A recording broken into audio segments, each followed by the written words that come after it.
Pour le théâtre d'Auxerre, je dirais qu'on a mené une étude des publics au sens large, pas spécifiquement sur la médiation culturelle, puisqu'en fait elle comprenait différents volets. On a interrogé les publics sur nos méthodes d'information, de communication, savoir si ça les intéressait.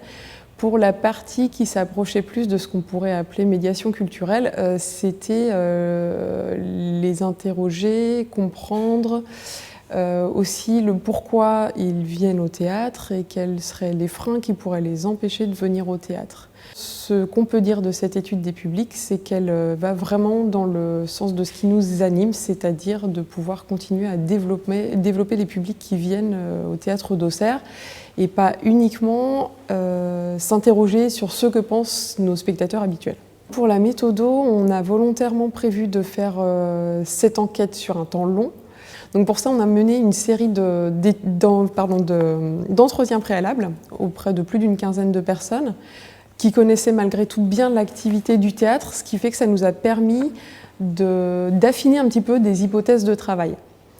Une fois qu'on a eu ça, on a pu réaliser, on va dire, le volet vraiment quantitatif de cette étude, c'est-à-dire un questionnaire. Nous, on a choisi de faire un questionnaire qui était assez costaud, avec une trentaine de questions, donc qui demandait bien 5 à 10 minutes pour chaque personne interrogée.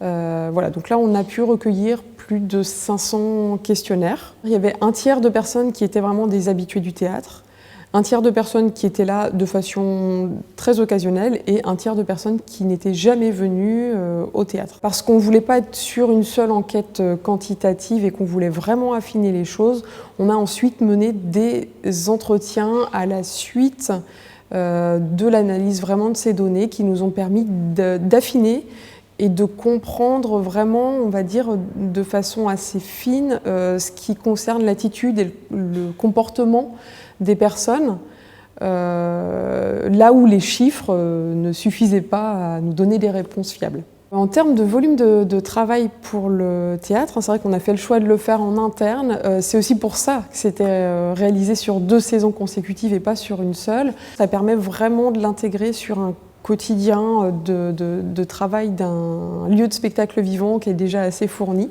Là où je trouve que ça a demandé le plus de travail, c'est sur l'analyse des données suite au questionnaire et sur la rédaction de l'étude en soi qui a été finalisée pour nous sur une 60aine de pages, donc c'est des moments assez denses. On connaît très finement nos abonnés, les relais avec lesquels on travaille quotidiennement, mais beaucoup moins les spectateurs occasionnels et les non-spectateurs. Donc ça nous a permis déjà d'avoir des informations partagées qui étaient les mêmes pour tous, au sein de l'équipe et auprès de nos partenaires habituels. Donc de casser vraiment les a priori qu'on peut avoir sur les personnes qui vont fréquenter le théâtre, par exemple. Donc ça, c'est vraiment un apport d'information.